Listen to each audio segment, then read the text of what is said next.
वन्दे ब्रह्मपुराधिपं श्रीसहजानन्दं च मूलाक्षरम्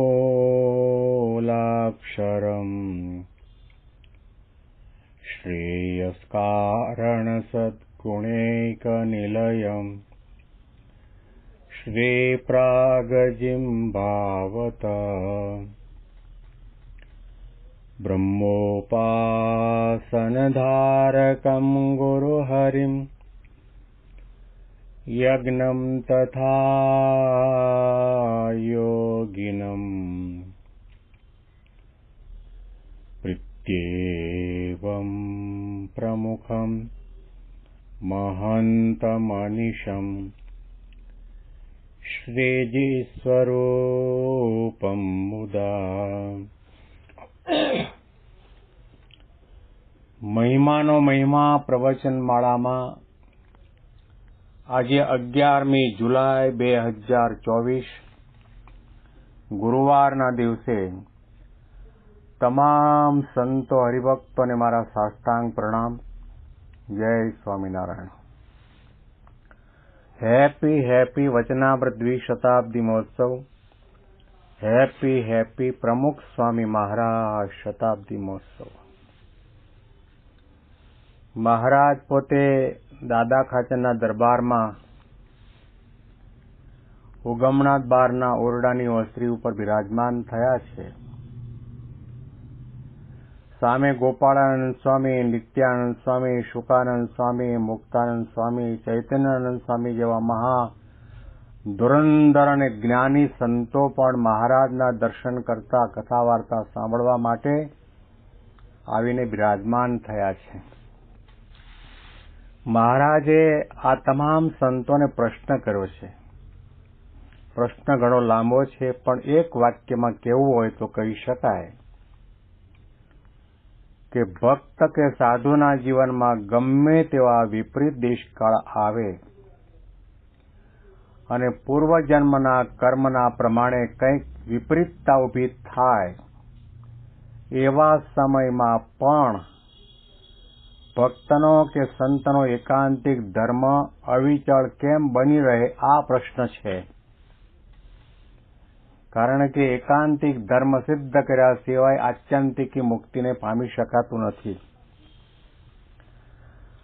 અને કાળ કર્મ આ બધા આ લોકની અંદર દેહ ધારણ કરીને આવ્યા એટલે આવવાના જ છે, દેશકાળ આવવાના જ છે. એવો કુસંગનો યોગ થાય, એવો વિપરીત દેશમાં રહેવાનું થાય, એવા કર્મનો યોગ થઈ જાય, એવા સમયની અંદર પણ આપણી નિષ્ઠામાં ડગમગાટ ન થાય. આપણે આપણા નિયમ ધર્મમાંથી લેશ માત્ર પાછા ન પડીએ, શિરસાટીની ભક્તિ કરીએ. એકાંતિક ધર્મ, જ્ઞાન, વૈરાગ્ય અને ભક્તિ, આ ચાર ગુણોમાં કોઈ પણ પ્રકારની ઓટ ન આવવા દઈએ, એ કેવી રીતે બને? આ પ્રશ્ન શ્રીજી મહારાજે આ મોટેરા સંતોની સામે મૂક્યો છે. ધર્મ, જ્ઞાન, વૈરાગ્ય અને ભક્તિ એ ચાર સંપૂર્ણ હોય ત્યારે એકાંતિક ભક્ત કહેવાય. અને એકાંતિકની જે મુક્તિ છે તેને પામે છે. અને કાળ કર્મને યોગ્ય કરીને દેહની વ્યવસ્થા તો એકની એક રહે એમ જણાતું નથી. માટે ભગવાનના ભક્તને કેવી રીતે એકાંતિકપણું રહે છે, એ પ્રશ્ન છે.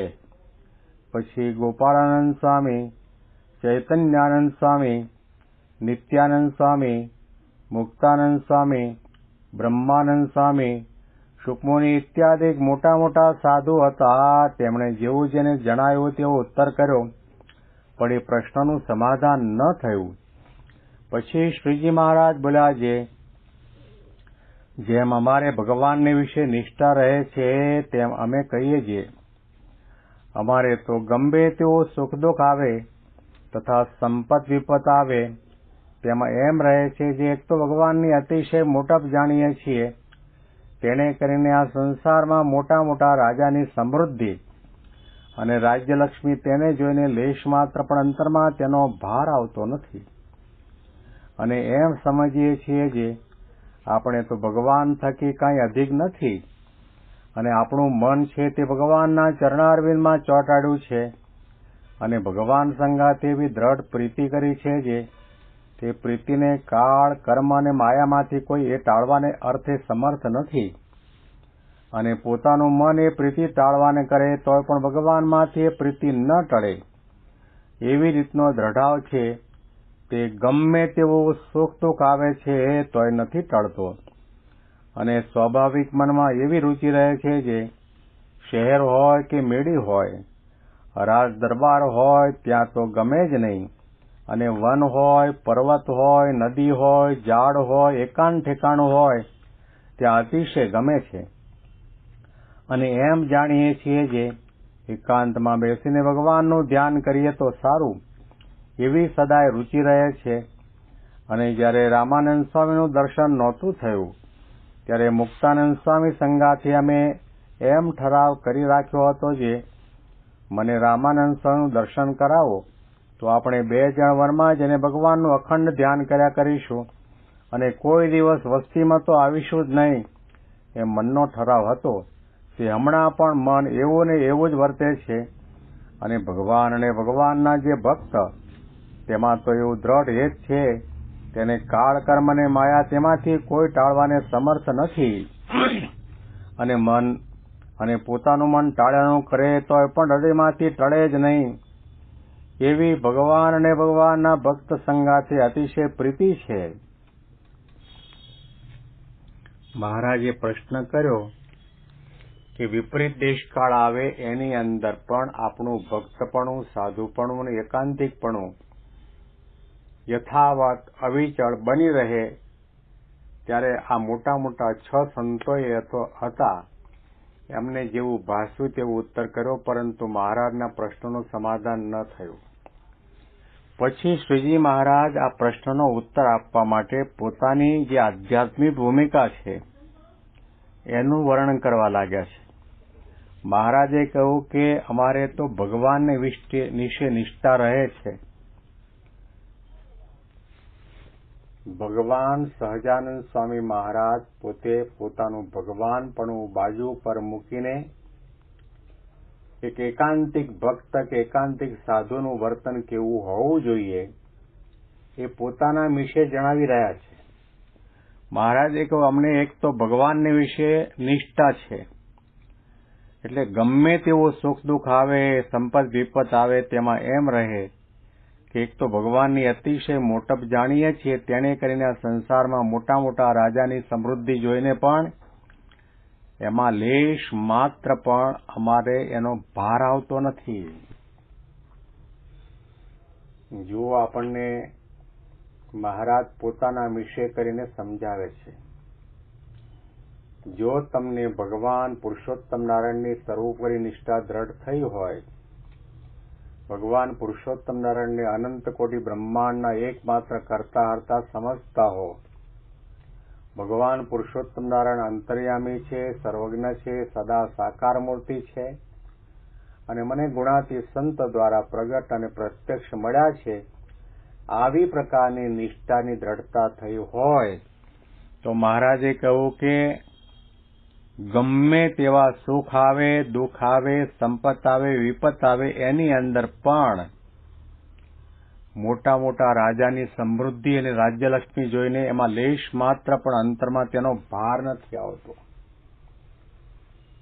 આપણને ભાર આવી જાય છે. કંઈક સારું ખાવાનું મળે, સારું જોવાનું મળે, સારું પહેરવાનું મળે, સારી જગ્યાએ ઉતારો મળે એટલે ભગવાન ગૌણ થઈ જાય, સંત ગૌણ થઈ જાય. સ્વામી બાપા ક્યાં જતા રહેવાના છે? સમયો કરવા, ઉત્સવ કરવા ગયા અને આપણને શરૂઆતમાં પહેલા દિવસે આવ્યા હોઈએ ત્યારે સામાન્ય ઉતારો મળ્યો હોય ને સામાન્ય કક્ષાનો પાસ જમવા માટેનો મળ્યો હોય, પણ પછી કોઈ આવીને એમ કે હવે બધાને વીઆઈપી પાસ અને વીઆઈપી ઉતારાના પાસ મળે છે, ત્યાં ઉતારા વિભાગમાં જાઓ. તે વખતે સ્વામી બાપાના દર્શન કરતા હોઈએ, દર્શન મૂકીને દોડતા દોડતા આપણે ઉતારા વિભાગમાં પાસ લેવા માટે દોડી જઈએ, કારણ કે આપણને વીઆઈપી ઉતારો જોઈએ છે અને વીઆઈપી ભોજનશાળામાં પ્રવેશ જોઈએ છે. બાપા ક્યાં જતા રહેવાના છે? એનો અર્થ એ થયો કે આપણે ભગવાન અને ભગવાનના સાધુના દર્શનનો મહિમા જાણ્યો જ નથી. જો મહિમા સમજાણો હોય તો મહારાજે કોઈ રાજા મહારાજાની સમૃદ્ધિ રાજ્યલક્ષ્મી જોઈને પણ એમાં મન આકર્ષાય નહીં. ગુણાતીતાનંદ સ્વામીએ કહ્યું કે બધું પ્રકૃતિ પુરુષ સુધી રાખના પડીકા છે. શિવલાલ શેઠ જુનાગઢની અંદર ગુણાતીતાનંદ સ્વામીનો સમાગમ કરવા માટે આવેલા. તે સમયમાં એવી પ્રણાલિકા હતી ને હરિભક્તોને ખપ પણ સમાગમનો એટલો બધો હતો. મહિનો 2 મહિના ત્યાં સ્વામી પાસે જુનાગઢ રહીને કથા વાર્તાનો લાભ લેતા. બપોરના ઠાકોરજી જમાડી અને સ્વામી થોડા આડા પડખે થયા. એ દરમિયાન જરા ફ્રી સમય હતો એટલે વાણિયા બુદ્ધિ અને શિવલાલ શેઠ વેપારી 9 લાખના આસામી તે વખતના, એમને થયું કે અત્યારે સ્વામી સૂઈ ગયા છે, કથા વાર્તા તો ચાલતી નથી, ચાલો હું બજારમાં આંટો મારી આવું. બજારમાં આંટો મારી આવ્યા. એક જગ્યાએથી સોનું લીધું ને પછી એનું એ સોનું બીજી જગ્યાએ વેચી દીધું. એમાં ઘણા બધા પૈસાનો લાભ થયો, પ્રોફિટ થયો. અને પછી પાછા મંદિરમાં પાછા આવ્યા. સ્વામી જાગ્રત થઈને સભામાં બેઠા હતા. સ્વામીએ પૂછ્યું, શિવલાલ ક્યાં ગયા હતા? તો શિવલાલે કહ્યું, મહારાજ હું ઠાકોરજી અને સંતોની માટેની રસોઈ લઈ આવ્યો, લ્યો આ રસોઈના પૈસા. કે ગયા હતા ક્યાં અને આ પૈસા લાવ્યા ક્યાંથી? શિવલાલે કહ્યું કે સ્વામી તમે તો બપોરના આરામમાં ગયા હતા અને બીજો કથા વાર્તાનો કે સત્સંગનો સભામાં કઈ કાર્યક્રમ હતો નહીં, એટલા માટે હું બજારમાં આંટો મારવા ગયો હતો. એક જગ્યાએથી સોનું લીધું ને બીજી જગ્યાએ દીધું, એમાં જે વચ્ચે પ્રોફિટ થયો એ આ રસોઈ. ગુણાતીતાનંદ સ્વામી રાજી નથી થયા. ગુણાતીતાનંદ સ્વામીએ શિવલાલને કહ્યું, શિવલાલ તમને કોઈ દિવસ 100 મણ કરોડ મણ ઢૂંસાનો વેપાર કરવાનો વિચાર આવે કે ના? તો આવા સાધુનો સમાગમ મૂકી અને બજારમાં આંટો મારવા ગયા. એનું કહેવાનું તાત્પર્ય એટલું છે કે આપણું હજી જગતમાંથી મન પાછું નથી વળ્યું. જગતની રિદ્ધિ સિદ્ધિ સત્તા સંપત્તિ મોલ માળિયા એની અંદર આપણને લાભ મનાયો છે, મોહ થયો છે. એટલે ભગવાન સત્સંગ આ બધું આપણા માટે ગૌણ થઈ જાય છે. 1972ની સાલની અંદર પ્રમુખ સ્વામી મહારાજ સાથે મારે પણ નીલકંઠભરની યાત્રા પ્રવાસમાં આખા ભારતની યાત્રા માટે નીકળવા જવાનું થયેલું. અને પછી અમારી ટ્રેન ફરતી ફરતી વારાણસી આવી અને વારાણસીની અંદર સિલ્કની સાડી બહુ વખણાય. પણ ત્યાં તો ખાલી અમુક કલાક માટેનો જ આપણો ટ્રેનનો હોલ્ટ હતો. બધા હરિભક્ત કહ્યું કે થોડું એકાદ દિવસ વધારે રોકાવી જાઓ તો અમારે શોપિંગ કરવું છે. અને રોકાણ નહોતું છતાં પણ એક દિવસ વધારે રોકાઈને વારાણસીમાંથી સિલ્કની સાડી લીધી. કારણ કે આપણને આસક્તિ છે. આપણા પોતાના વતનમાં પાછા આવીએ ત્યારે કોઈ પૂછે તમે ક્યાં ક્યાં જઈ આવ્યા? કે વારાણસી ગયા હતા. તો કે ત્યાંથી સાડી લાવ્યા? કે હા, બતાવવા માટે થાય ને. આસક્તિ છે. કહેવાનું તાત્પર્ય એટલું છે કે જ્યાં સુધી આપણને ભગવાન પુરુષોત્તમ નારાયણની અવિચળ નિષ્ઠા નથી થઈ, ત્યાં સુધી મહિમા નથી સમજાયો, ત્યાં સુધી આપણું મન બીજી જગ્યાએ જવાનું અને આપણને એનો ભાર પણ રહેવાનો. ઘણા વર્ષો પહેલા હું દાદર મંદિરમાં હતો અને બાપા તે વખતે અગાસીની અંદર દાદર મંદિરની જૂની અગાસી, દાદર મંદિર અક્ષભવન, તે વખતે બાજુમાં જે મોટું થયું છે અક્ષભવન એ નાનું હતું. તે અગાસીની અંદર બાપા પોતે ઝૂલામાં બેઠા હતા અને તે વખતે આપણા એક હરિભક્ત એક્ટર હતા, સત્સંગી ગઢિયા, રાજીવ ગઢિયા, અને એ પોતે બાપાના દર્શન કરવા માટે આવ્યા. બાપાને પગે લાગ્યા, ચરણ સ્પર્શ કર્યો, બાપાની સામે બેઠા. તો તે વખતે મેં માર્ક કર્યું હતું જેટલા કોઈ સંતો હરિભક્તો પાર્ષદો હતા એ ચક્કળ વક્કળ નજરથી બાપાને નહીં આ એક્ટરને જોતા હતા. બાપા ક્યાં અને આ એક્ટર ક્યાં? જેના એક એક રોમમાં અનંત કોટી બ્રહ્માંડો પરમાણુની માફક ઉડતા ફરે, એમાં આવા તો કરોડો અબજો હેક્ટર આંટા મારે, પણ એવા સંતનું દર્શન મૂકીને, ભગવાન જેવા સાધુનું દર્શન મૂકીને આપણી વૃત્તિ ત્યાં જતી રહે, ત્યારે સમજવું કે આપણને સંતનો અને ભગવંતનો યથાર્થ રૂપની અંદર મહિમા સમજાયો નથી. શ્રીજી મહારાજ પોતાનું વૃત્તાંત સંભળાવીને એકાંતિકપણું આપણામાં કઈ રીતે રહે એ બધી વાત કરી રહ્યા છે. એના અનુસંધાનમાં વિશેષ વાતો આપણે આવતીકાલે સાંભળીશું. તમામ સંતો હરિભક્તોને મારા સાષ્ટાંગ પ્રણામ. જય સ્વામિનારાયણ.